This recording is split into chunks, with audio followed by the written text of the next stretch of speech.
I got a worm chicken. They're actually not ones to eat worms. What? Since when? Right here. It's not red, is that the issue? Though, like, There we go. yeah, there you go. Good. Hi guys, welcome back. I'm Maya with Simply Bloom. It is breezy here today, so hopefully you can hear everything okay. But I thought today I would kind of focus on perennials that I think have really unique foliage, you know, besides just the typical green leaves. Now, I picked out 4 that I just have already. There's way more, I'm sure, that have really unique varieties. So let me know in the comments that have, you think, more of the unique foliage. So after the blooms are gone, it still provides lots of interest in your opinion, because I think that's so important, especially with perennials, that yes, they look beautiful when they bloom, but what do they look like when they're not blooming? And I think it's really important to have still interest there. So let me turn you around and I'll show you the 4 plants that I am planting today that have, I think, unique texture, foliage, color, whatever it is. Okay, so here's my plants here. Excuse our deck. It's in need of repair. We hired someone to put the stain down, and not even 6 months after he put the stain down, it was chipping and peeling and not good. And that was a year ago now, a year and a half ago. So obviously it's in need of some TLC, but today we're focusing on the plants, not the deck. So this first plant here is the one I'm probably, well, I don't know. I can't say I'm the most excited for this one because I love all of them. So this is a Proven Winners Pink Diamonds Dicentra. So this is like a bleeding heart, as you can see. But what makes this one really, really unique for bleeding hearts is it can take full sun to part sun. And look at the leaf structure. Need I say more? Look how gorgeous that is. You guys, stay back. Come on. Okay, don't eat my plants. So this plant gets 12 to 16 inches tall, can take full sun to part shade. And what I love most about the Proven Winners plants is down at the very bottom you see pair with. It gives you ideas if you're not sure what you could plant this by or with. They give you ideas right there. So it says you can plant it by heuchera, salvia, nepeta, daisy, the Shasta daisies, and bee balm. So bee balm, or monarda, ironically, is another one of my plants that I chose. Now, not all bee balm, some of them have the typical green foliage, but I think this one's really unique because it actually has a little bit of red / purple on the leaves as well. And this is the grape gumball, so it gets these beautiful grapey purple flowers, but it also has that kind of in the leaf as well. And if I remember correctly, bee balm or monarda is part of the mint family, so it has that square stalk. I don't know if you can see that. And mint also has that square stem, or I should say stem, not stalk. So this particular variety is sun to part shade. It gets 20 to 24 inches tall, 16 to 24 inches wide. Oh, interesting. I just saw that this one is mildew resistant, which is perfect. In Minnesota, we have a bit of humidity in the summertime. So that's plant number 2. Plant number 3, these are not any particular order as well, but look at this. Excuse the background. I have some I have some stuff, some random pots and watering cans I need to take care of. This is a Sparkling Sapphires Baptisia, or I always feel like I say that wrong. Baptisia. I'm not sure how people say it. I call it Baptisia. It gets 30 to 36 inches tall, spacing 30 to 36 inches. So just about as tall as wide. Hardy zones 4 through 9. I'm pretty sure this is zones 4 through 8. And what is the bleeding heart? Zones 3 through 9. So technically I'm a zone 3, but a lot of things that are rated down to zone 4 still do well in my area. And then again, Baptisia, you can pair it with dianthus, coneflowers, panicum grasses, fountain grasses, stonecrop, sedums, and daylilies. So again, ironically, it mentions sedums because my last plant, I have 2 of these sedums. There's the second one. When I saw this sedum, I knew I had to have it. I mean, look, how can you not think this is gorgeous? One thing I love about sedums is it has that succulent, thick, waxy leaves, so even if it doesn't flower, the leaf structure is incredible. I think all sedums are incredible, not just this one, but this particular one is a Sun Sparkler Lime Zinger sedum. Let's learn about it, shall we? Gets 4 inches tall, 18 inches wide, so definitely more of a ground cover. It does get these really pretty pink flowers on it, but even if it didn't flower, I would still plant it just for the foliage. I also have another sedum here that I might just throw on the ground as long as we're on the topic of sedums. This is the Rock and Round Pop Star. I have several of these planted already, but when I was planting these last fall, my puppy, who was then, he's still a puppy, but I planted it and I think he ripped it out of the ground to play with it because it just, the whole thing disappeared, root ball and all. There was just a hole there. So this one is, height is 8 to 10 inches and then spacing is 20 to 24 inches, hardy 3 through 9. It gets these really pretty mauve-y, dusty pink, dusty rose flowers on it. The bees go insane over this. And then it says to pair with switchgrass, fountain grass, daylily, butterfly bush, catmint, you know, all the things. Oh, Russian sage. Cool. That's another fabulous texture too. It's just not one that I'm planting. So those are 4 categories: the Baptisia, Monarda, the Bleeding Heart, and Sedum, that I think all have fabulous, fabulous foliage as well as beautiful blooms. So I'm not 100% sure where things are going to go. I have an idea. I would love to plant the Bleeding Heart right next to the house. Right in the front, off the front deck where I'm standing. However, there is landscape fabric there, and I loathe planting in landscape fabric. I hate it. Eventually I want to rip it all out, but that's a job to do, and I don't want to do it right now. So I have 3 shrubs that I plan on taking out of the front bed. I'm looking at them right now. That's why I'm looking side to side. There's 3 shrubs I plan on taking out. 1 died and 2 they just need to go. They're not bringing me happiness. They need to go. So maybe when I rip those out, I'll remove more of the landscape fabric, but I think I know, I have ideas. So let's try putting them around and we'll see how they look.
Okay, I think I have everything placed. Let me kind of show you and then we'll get to planting. So this is near the entrance of our driveway. It starts off with this fence and here's the driveway and it continues, splits on either side. So I have a problem because the front of the house it's getting there. It's getting really pretty. I want everything to look drop dead gorgeous when people come in the driveway. Please ignore, it looks like a mess back there. The propane tanks aren't ours. They're the company that our renters were using when we were living in Montana. We've been back for 3 years. We've gone to the company in person. We've called them several times saying, come get your propane tanks.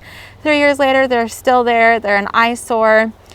Don't know what to do with them, but for now, they're there. So excuse the tanks. And that's the cut flower garden. So we'll get it into action here soon. But what I was thinking, so you can see right here, I have a Baptisia coming up there. And then here's another Baptisia coming up there. I don't actually know what color they are. Let me get this tag. And excuse, you'll see little pieces of cardboard sticking up. I did the no dig, no till. That's about all the cardboard that's left in these beds, and it's breaking down. So we have I can use my flag to point. We have a Baptisia, peony. I'm not sure what color the peonies are, and I'm not sure what color the Baptisias are. The Baptisia just said false indigo on the tag, and that's just another name for Baptisia. I don't actually know the color. I'm going to guess it's just the traditional blue, but not 100% sure. So Baptisia, peony. I couldn't tell you what color that is. I'm not sure. I don't remember. I got the bare roots from Home Depot. And then another Baptisia, peony. So I was thinking of doing the third Baptisia there, but I have a columbine that I was gonna bump up here. This is a stargazer lily. They get about 30 to 36 inches tall, which is about how tall the Baptisia get. So we're gonna move some things around. So bump that stargazer lily back there. That's another stargazer lily. So it'll just kind of be this clump of stargazer lilies here. Columbine where that stargazer lily is, and then Baptisia right where the columbine is, if that makes sense. And then further down this row, so this is a cottage garden. A lot of things are looking great. A lot of things need some work. I do have some weeds I need to get to. Excuse those. Wait, where did I put them? Oh, down here. Okay, this is the bed next to the house, and I decided I'm gonna put these next to the house. So there's the bleeding hearts and the monarda. I have an Asiatic lily right there, and my way across from not ripping apart the landscape fabric is I'm going to be putting them right on top of, I have some hyacinth bulbs. Planted them 2 years ago. Last spring they never came up. They came up this spring, but they just looked sick and they did not look good. So I already have a hole in the landscape fabric. I'm just gonna plant those right there, right where the bulbs are. I don't really care.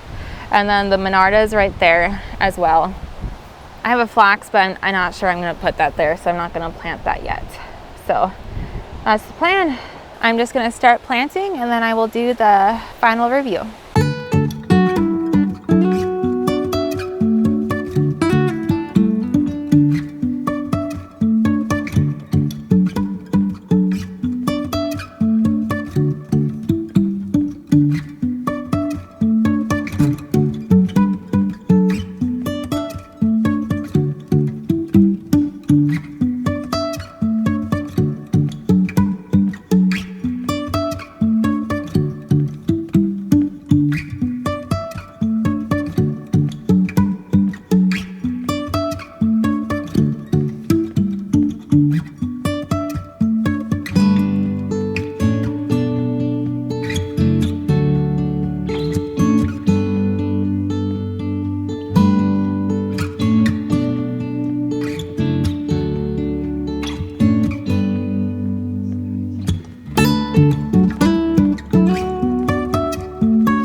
To eat worms. What? Since when? Right here. It's not red, is that the issue? Though, like, there we go. Yeah, there you go. Good.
Okay, you guys, I am done planting and I am loving everything.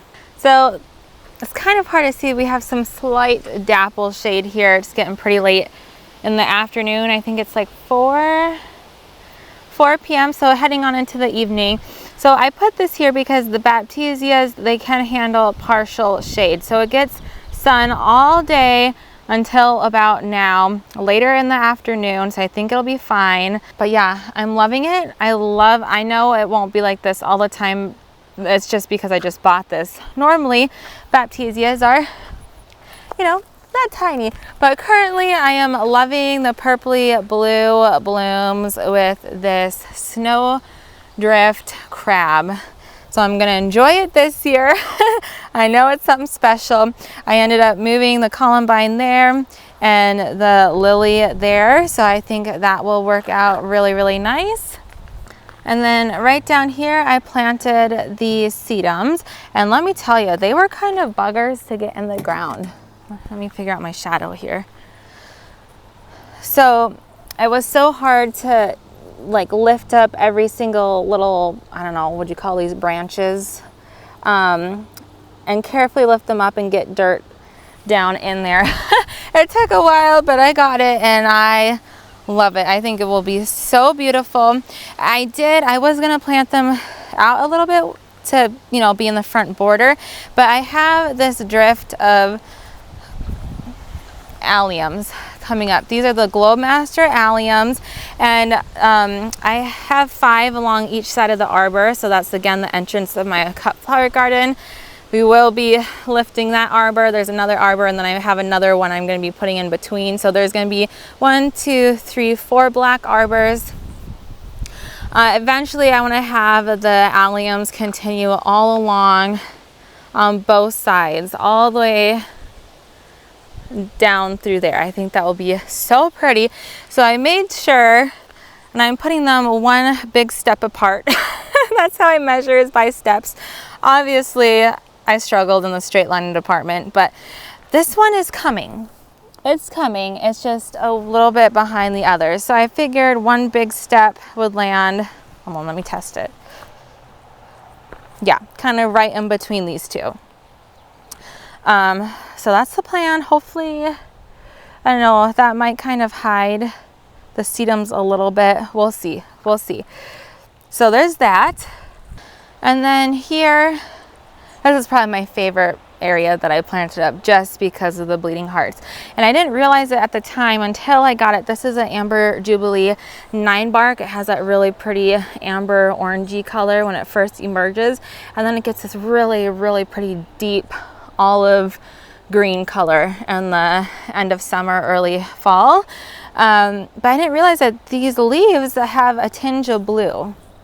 And I think that is so pretty, that cool blue tone with that warm orangey tone of the autumn 9-bark, not autumn, of the Amber Jubilee 9-bark. And then, so I dug up the hyacinths that were in that hole. And I was gonna transplant them somewhere else. I started digging these up because that's where I was gonna put the Monarda or the bee balm, and then I realized the spacing on the Monarda is supposed to be about 2 feet apart. I'm like, well, that's way too close to these Asiatic lilies. So I took the 2 that were in this hole, threw them in with the other 3? No, I don't know, there's 5 total.